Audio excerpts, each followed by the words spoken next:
अध्यक्षगणों, नेता प्रतिपक्ष मानने सबको मौका दिया। आपने 90 मिनट बोला, ये संसद में तरीका नहीं है। मैं आग्रह करूंगा, आप इस तरीके से संसद की मांग को बनाए, उचित नहीं है। आप जाइए बेंच में से,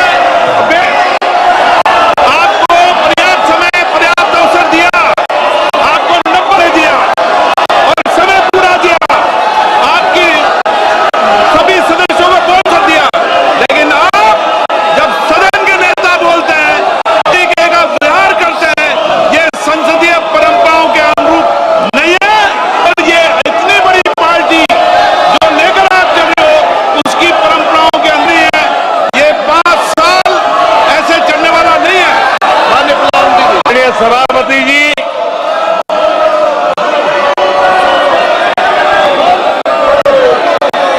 आदरणीय सभापति जी, ये का तीसरी बार सरकार में आना एक ऐतिहासिक घटना है। आजादी के बाद ये सौभाग्य दूसरी बार इस देश में आया और 60 साल के बाद आया। इसका मतलब ये सिद्धि पाना कितना कठोर परिश्रम के बाद होता है, कितना अद्भुत विश्वास संपादन होने के बाद होता है। ऐसे ही राजनीति के खेल से नहीं होता है। जनता जनार्दन की सेवा से प्राप्त आशीर्वाद से होता है। आदरणीय सभापति जी, जनता ने स्थिरता और निरंतरता इसके लिए जनादेश दिया। लोकसभा चुनाव के साथ ही सभापति जी, लोगों की नजर से चीजें जरा ओझ गई। लोकसभा के चुनाव के साथ साथ हमारे देश में 4 राज्यों के बीच हुए और आदरणीय सभापति जी, इन चारों ही राज्यों में एनडीए ने अभूतपूर्व सफलता प्राप्त की है। अभूतपूर्व सफलता। हमने शानदार विजय प्राप्त की। हाँ, प्रभु जगन्नाथ जी की धरती उड़ीसा ने हमें भरपूर बात दिया।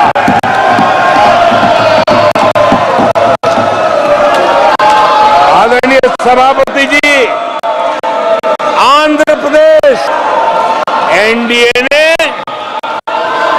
ग्रीन स्वीप है। सूक्ष्म दर्शक यंत्र भी नजर नहीं आते हैं। सभापति जी,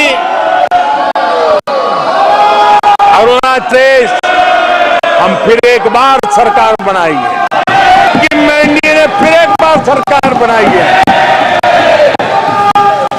अभी 6 महीने पहले ही आदरणीय सभापति जी,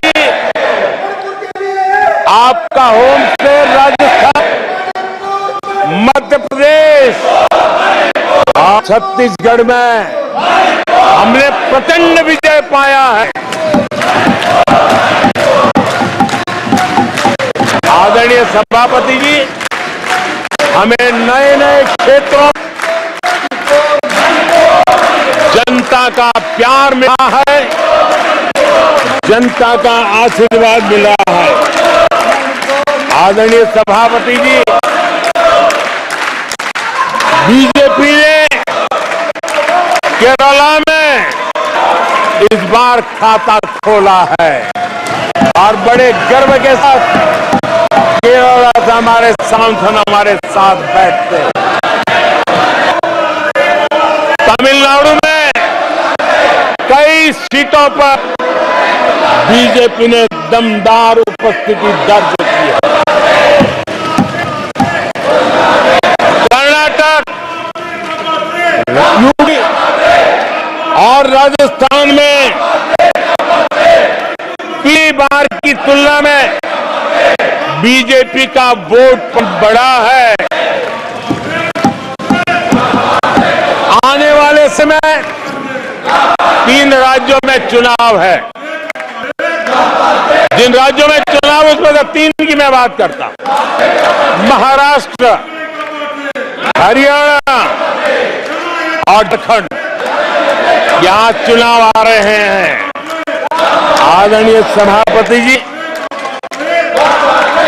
पिछली विधानसभा में इन 3 राज्यों में हमें जितने वोट मिले थे, इस लोकसभा चुनाव में इन 3 राज्यों में मैं उससे भी ज्यादा वोट मिले।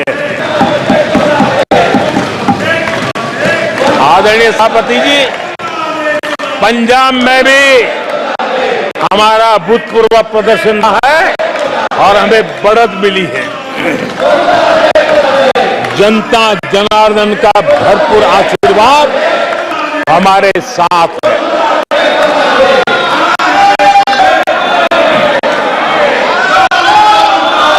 और सभापति जी, 24 के चुनाव में कांग्रेस के लिए भी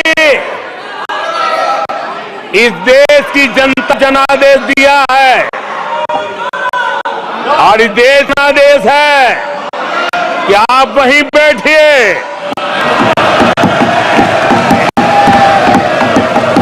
विपक्ष में ही बैठो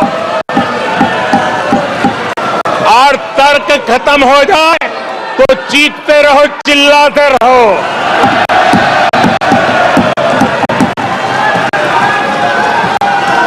आज सभापति जी, कांग्रेस के इतिहास का ये पहला मौका है जब लगातार 3 बार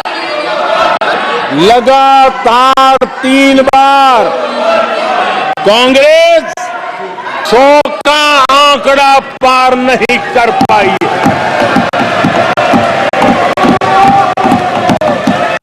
कांग्रेस के इतिहास में ये तीसरी सबसे बड़ी हार है, तीसरा सबसे खराब प्रदर्शन है। अच्छा होता कांग्रेस अपनी स्वीकार करती, जनता जनार्दन के आदेश को सर आंखों पर चढ़ाती, आत्ममंथन करती, लेकिन ये तो कुछ शासन करने में लगे हुए हैं।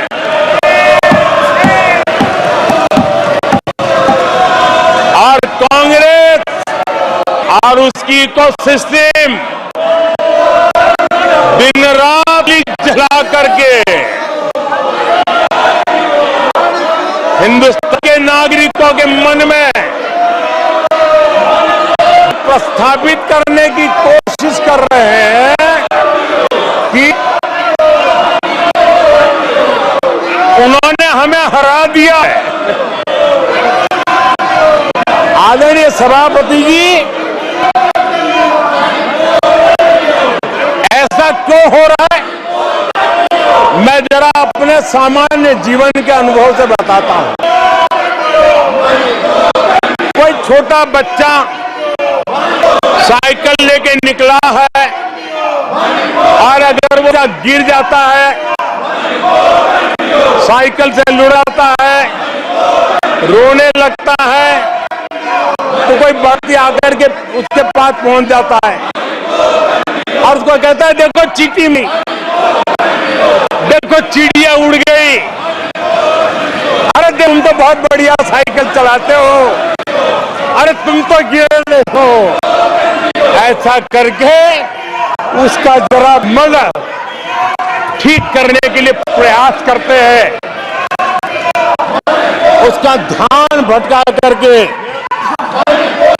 उस बच्चे का मन बहला देते हैं। तो आजकल मन बहलाने का काम चल रहा है।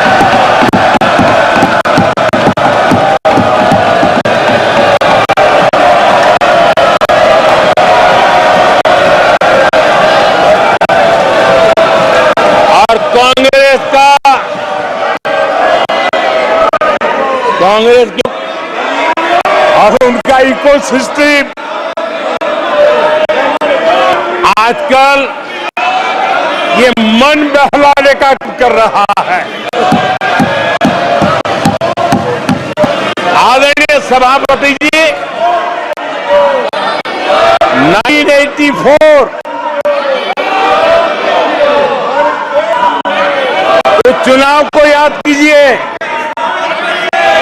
उस वक्त इस देश में 10 लोकसभा के चुनाव हुए।